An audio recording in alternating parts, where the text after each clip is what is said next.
बिस्मिल्लाहिर्रहमानिर्रहीम। अस्सलाम वालेकुम। मैं हूं मुजाहिद हुसैन और आप देख रहे हैं ईडीयू ट्रेनिंग यूट्यूब चैनल और मैं आपको अपने इस चैनल पर खुश आमदीद कहता हूं। व्यूअर, आज के इस वीडियो में एहसास कफालत और बेनज़ीर कफालत की 2023 की पहली अदायगी के मुतालिक अपडेट से आपको आगाह करेंगे। जैसा कि आपको पहली वीडियो में मैं बता चुका हूं कि 7,000 रुपये की किस्त तमाम अहल अफराद के अकाउंट में मुंतकिल हुकूमत ने कर दी है। उससे पहले कि आप ईडीयू ट्रेनिंग यूट्यूब चैनल को लाइक और सब्सक्राइब जरूर कीजिएगा। अगर कोई भी सवाल है तो हमारे से पूछने के लिए इस वीडियो के नीचे कमेंट कीजिए। तलीमी वज़ाइफ के मुतालिक अपडेट से भी आपको आगाह करते हैं।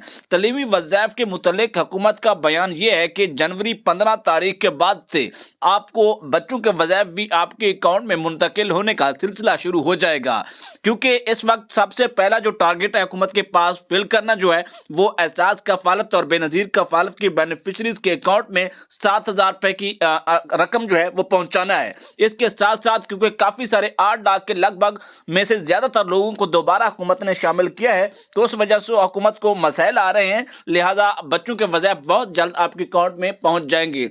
अगर आपको भी इन प्रोग्राम में शामिल होना है तो उनका वाहिद और अहम तरीकाकार सिर्फ और सिर्फ यही है कि मुतलका करीबी तहसील सतह पर मौजूद सेंटर पर जाकर अपने घराना की रजिस्ट्रेशन करवाएं। अगर किसी को लेने के लिए बहुत जल्दी है तो अपने करीब तरीन HBL कनेक्ट के ATM यानी HBL के बैंक के ATM या फिर बैंक अल्फलाह के ATM से जाकर अंगूठा लगवाने के बाद अपने शनाख्ती कार्ड नंबर दर्ज करने के बाद 7,000 रुपये की किस्त भी हासिल कर सकते हैं।